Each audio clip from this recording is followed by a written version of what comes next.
A partir de este momento, LB80 Canal 10.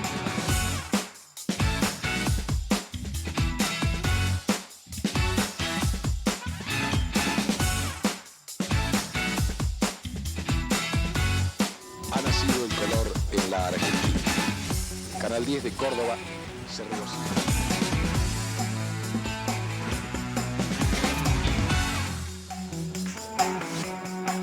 Hola, buenas noches, ¿cómo están? Un gusto volver a tenerlos aquí y seguir festejando los 60 años de Canal 10 y de esta manera, ¿no? Mostrando, reviviendo lo que ha ocurrido durante todos estos 60 años, toda esta historia de nuestro canal. Y hoy tenemos una noche maravillosa, así que ya te estoy diciendo que te quedes, porque mira, vamos a tener recuerdos de cuarteto, por ejemplo, vamos a poder conocer todas las cámaras que han ido reflejando la realidad cordobesa durante todos estos años. Pero además vamos a hablar del señor del clima. Sí, ese seguramente que estás pensando. Si ya tenés unos años, seguramente estarás diciendo, es ese. Sí, es ese. Así que bueno, ¿qué te parece si empezamos a recorrer esta noche juntos? Fue el presentador cordobés del clima por excelencia. Entre 1970 y 1975 formó parte de Canal 10. Sus coberturas y pronósticos quedaron en la memoria de todos. Sus predicciones llevaron a que se lo conozca como el Brujo. Esta noche recordamos a Carlos, el Brujo Escholles.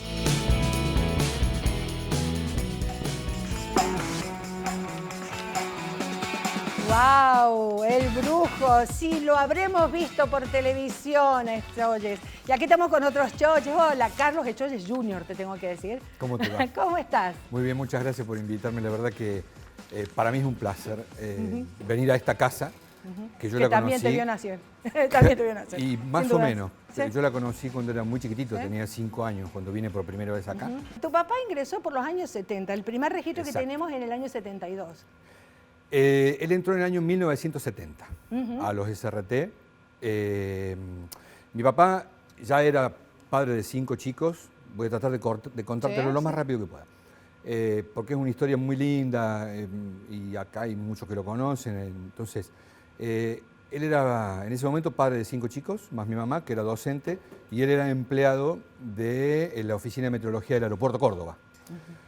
Bueno, ninguno de los dos tenía un sueldo suficientemente alto. Era docente mi mamá, él empleado estatal del Estado Nacional, y los domingos vendía globos en la plaza. No. Sí. Entonces, con 5 pibes vendía globos en la plaza. Entonces, él una vez se le ocurrió una idea de presentar algo, un proyecto para hacer radio. Él quería hacer radio, pero porque tenía ganas de alguna manera de crecer en eso para poder ganar un poco más de plata. Entonces se le ocurrió presentárselo a Jorge Pérez Gaudio padre en las oficinas que tenían en Rivera Indarte. Claro, el pasaje Muñoz. En Rivera Indarte. Por supuesto que nunca había lugar para recibirlo. Entonces él pedía la reunión, hasta que un día él se grabó en un grabadorcito de mano chiquitito, él grabó 1 minuto de lo que él pretendía hacer. Entonces un día fue y lo esperó a Jorge, pero no tenía agenda, no tenía agendada la reunión con él. Entonces él fue, lo esperó y le dijo, hasta que lo vio salir. Cuando lo vio salir le dijo, solamente necesito 1 minuto. 1 minuto. Usted escuche esto 1 minuto y después vemos. Si no le gusta yo me voy y si le gusta seguimos hablando. Entonces él le puso play a su grabadorcito, escuchó un informe de 1 minuto y le dijo, me interesa, yo lo voy a llamar por teléfono. Le dejó un número de teléfono que no era el de mi casa, sino que era el de la Oficina de Meteorología del aeropuerto. Y no lo llamaba, hasta que un día lo llamó para que se juntaran de nuevo y Jorge le dijo, a mí me gustaría hacer esto, pero no para radio, sino para televisión. Y así fue. Mira vos. Entonces le dijo, ¿usted se anima? ¿Determinado cómo era? Le dijo, claro, ¿cómo no me voy a animar? Por supuesto. Bueno, vaya a verlo creo que en ese momento era Nacho López. Ajá, sí. En escenografía de Canal 10. Vaya a verlo a Nacho López, dígale qué es lo que necesita para poder empezar a hacer esto adentro de un noticiero. Bueno, y ahí empezó salió esta temblando carrera. y de ahí, sí, salió temblando, obviamente, porque no sabía dónde se metía. Bueno, pero sin dudas siempre digo, son los caminos que están marcados, ¿no? Porque además él marcó todo lo que es la televisión y la meteorología en los canales de televisión, sin dudas. Sí. Fue el precursor. Sí, acá en Córdoba al menos sí. Sí. Él, de todos modos, fue tomando como una especie de modelo de lo que se hacía en Buenos Aires. O sea, Claro. él, Sí. algo se hacía, algo, no era mucho lo que se hacía. Pero sí, acá... Pero él abrió caminos. Sí, Abrió la verdad caminos. que sí. Bueno, ¿qué te parece si vamos a ver la primera de las notas que tenemos para recordarlo a tu papá? Y que tiene que ver, viste que hemos estado de cumpleaños. Sí, por Bueno, supuesto. 60 años de Canal 10. Ahí estaba tu papá festejando los primeros 10 años Sí, correcto, recién de entraba. Canal 10. ¿Querés que lo veamos? Sí, con Dale, gusto. lo vemos. Otra figura muy conocida en Canal 10, el meteorólogo Carlos Eschogli. ¿Qué nos pronostica para esta noche? Bueno, yo creo que ya la labor mía terminó hace más o menos una media hora, ¿no? Así que si no he estado atento, en fin. No, pero otro tipo de pronóstico para esta noche. ¿Cómo la vamos a pasar?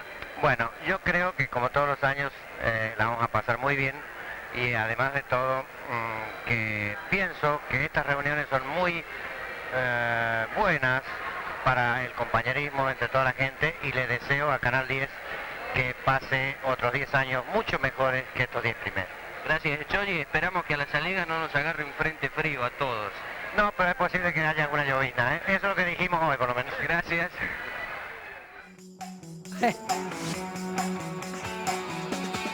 Te hace emocionado.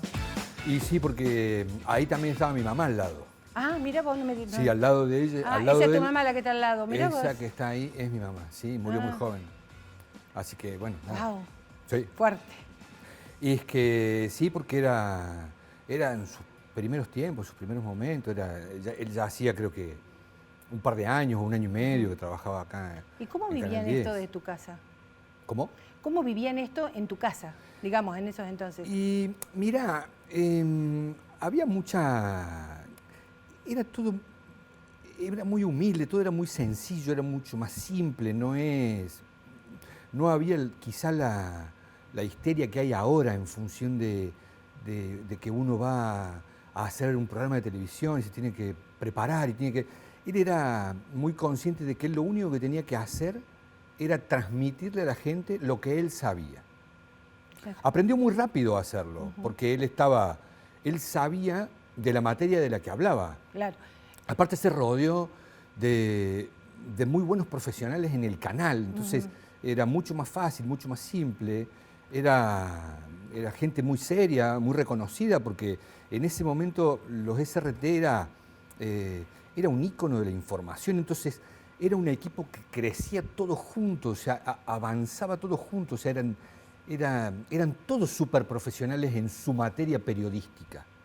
Entonces, la columna meteorológica tenía la misma jerarquía que una columna de economía o que una columna de política. Claro. Entonces era súper profesional. Mira, y hablando justamente, yo he ido a cubrir muchísimas veces cuando ha nevado en las altas cumbres, Sí. muchas veces fui, ¿cierto? Pero claro, era más fácil llegar. ¿Cómo llegabas a las altas cumbres en eso entonces? Estamos hablando del año 72. Y habría que preguntarle a quienes estaban a cargo de los móviles de Canal 10. Bueno, vos querés ver, este es un móvil un poquito raro, ¿querés verlo? A verlo. Dale, mira, lo vemos. Las primeras imágenes que les podemos ofrecer a ustedes desde un avión de la Fuerza Aérea Argentina de la región noroeste, que tan gentilmente ha cedido a Crónica 10 para que les podamos ofrecer el espectáculo de la nevada de esta mañana y anoche en nuestra provincia. Es lo que nosotros tratamos de hacer, Crónica 10, para obtener algo distinto de superiores. Quisimos aterrizar acá en este aeródromo para que ustedes puedan apreciar la magnitud de la nevada que se aprecia desde acá. El suelo totalmente congelado.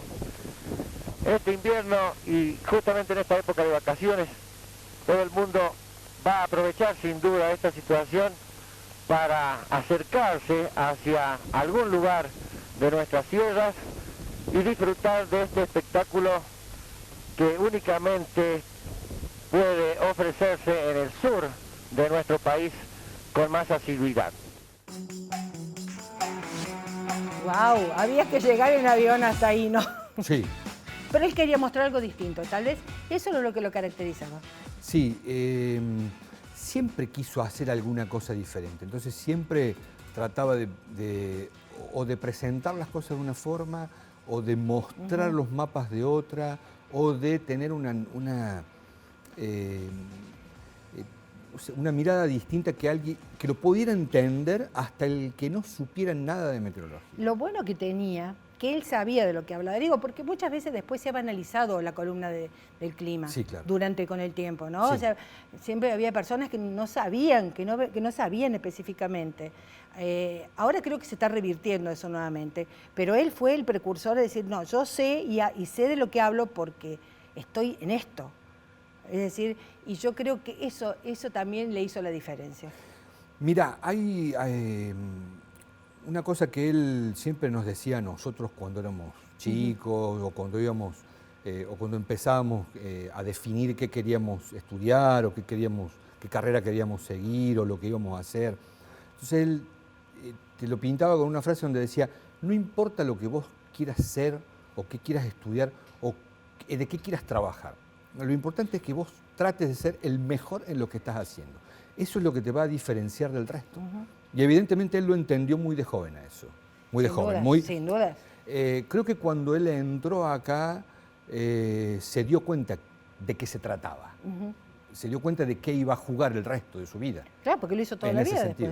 Porque además se fue adaptando a, digamos, las nuevas tecnologías, a lo que iba pidiendo la sociedad, que iba creciendo. En ese sentido, totalmente. Sí, en ese sentido, sí. Hubo un cambio muy grande cuando él trabajaba también para La Voz del Interior. Hacía la página de meteorología de La Voz del Interior todos los días. Y un día le dijeron, bueno, antes se pasaba por fax la información, claro, y la gente de La Voz del Interior hacía lo que tenía que hacer en sus computadoras para después imprimirlo. Entonces ya después se trató de, tenés que comprarte una computadora, manejar estos programas, hacerlo con este software, nosotros te damos los elementos, pero vos hacelo, cerrar el archivo y mandarlo directamente para imprimir. Claro. Y así fue. Bueno, tuvo que adaptarse. Era un innovador. Comprar las cosas. Claro, y así, sin duda. ¿Querés que lo veamos de nuevo? Pero ya un poquito, creo. Creo que es de la misma época, pero se fue el verano ahí. ¿Qué pasa siempre los veranos? Se llena el dique. Totalmente. Bueno, él lo reflejaba de esta manera. A ver. Durante todo el año 1972 hemos soportado todo tipo de aumentos de toda índole que por otra parte nos producían cierta angustia. Sin embargo, este mismo año que acaba de terminar también nos trajo otro aumento, que al contrario nos hizo sentir contentos por muchos y muy importantes motivos. El aumento de nivel de todos los embalses, en especial de el San Roque. Cuando el nivel de agua supere esta columna que estamos viendo, ya caerá el líquido elemento por la boca del vertedero. Recordemos que desde hace más de 8 años que el dique San Roque no presentaba este aspecto que ustedes están viendo. Hace muy poco tiempo este dique nos tenía bastante preocupados por la falta de agua, del abastecimiento normal del agua potable a nuestra ciudad.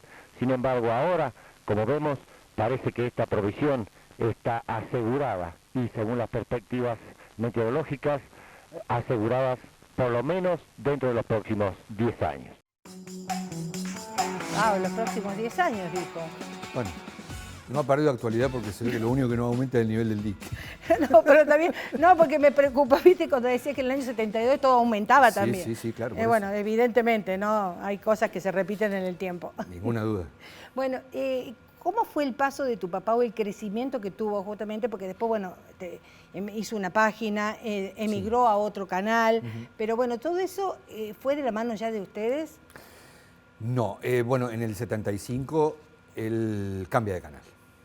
Y la relación, y en esto hay que ser totalmente claro, o sea, uno puede ser lo más romántico que quiera, pero cuando se trataba de darle de comer a los hijos y de renovar contratos y qué sé yo, le pagaban exactamente el doble de lo que le pagaban en ese momento, entonces él optó por irse a Canal 12. Después hacía de otras formas, o sea, él siguió siendo empleado en el aeropuerto Córdoba, en oficina, era jefe de meteorología de ahí, era profesor de meteorología en la Escuela de Aviación, Después renunció por otras cosas, se terminó renunciando porque él era un tipo muy terminante, o sea, no le gustaban, había medias tintas que no le gustaban, ¿me entendés? Entonces, por ahí le marcaron en algún momento que no podía aplazar a los alumnos, y él era un profesor que decía que se representaba dentro de un avión piloteado por un piloto que salía de la escuela de aviación. Entonces yo decía, yo no puedo permitirle que un piloto egresado de la escuela de aviación, que después va a conseguir trabajo en una aerolínea comercial, pilotee en un avión sin saber nada de meteorología. Porque yo puedo ser un pasajero, como son pasajeros un montón de gente que viaja y no conoce nada, así que, bueno, nada, si no lo puedo bochar, renuncio, y se fue. Mira vos. Pero él, bueno, dejó... Sí, no, bueno, pero es que era así. Era muy, como te digo, una persona muy determinada y muy, sí, digamos, que seguía sus propias líneas y me parece bien, ¿no? Y vos fíjate que él dejó un legado, que el legado es que vos, a través de una empresa que tienen ustedes, siguieron haciendo televisión, ¿no? Y meteorología. Sí, eso vino, incluso cómo se van dando las cosas, porque yo era estudiante de arquitectura, o sea, yo soy técnico constructor. Ah, mira que no la sabía eso. No, yo soy técnico constructor, estudiante de arquitectura. Mira vos. Y dejé cuando él en un momento hizo un mal negocio, quebró y me dijo, necesito una secretaria, y la secretaria era yo. Ah, bueno. Así que, bueno, está bien. Entonces ahí empezamos a ver, empezamos a movernos, a ver cómo podíamos hacer para que él, él tenía, o él lo que quería era poder hacer todo adentro de un solo lugar. Entonces, desde su oficina ya empezamos a ver cómo era el tema de los equipos, cómo se hacía técnicamente, y así fuimos avanzando y así fuimos creciendo como una especie de productora. Después vino lo que él hizo en su sitio de internet, sí. Carlos, en 2 palabras, si podés, sí. ¿Cómo lo definirías a tu papá? Yo creo que él es un innovador. Y ha sido un innovador al punto tal de que su carrera como profesional, incluso dentro de los medios, a él le permitió hasta crecer desde el punto de vista personal. Él ha tenido un crecimiento personal, digamos, exponencial, porque él viene desde un pueblo muy chiquitito, donde él dormía en el verano abajo del acoplado, porque nada, o sea, del lugar de donde estaba viviendo hacía mucho calor, entonces en el verano él dormía abajo del acoplado con los perros. Claro. Entonces, después, nada, fue hasta chofer de colectivo. Mira vos. Entonces, y después, el señor del clima. Y después terminó siendo, por mi abuela, terminó siendo un profesional de la meteorología, ¿sí? Muy bien. Carlitos, te quedas con nosotros, porque claro, vas a contestar la pregunta 6010 hoy. ¿Qué te parece? Pero mientras tanto, vamos a la trivia, ¿querés? Dale. Pero si la sabés, no la tenés que contestar. Ok. A ver. Vamos a ver cómo es la trivia, para que jugues con nosotros. No hay plata acá, no hay premios, pero jugamos. ¿Qué te parece? ¿Dónde nació Carlos Escholles? ¿En la Pampa de los Guanacos, en la Pampa del Infierno o en la Pampa del Indio? Vos la sabés, así que te callas. Ya volvemos. Sí.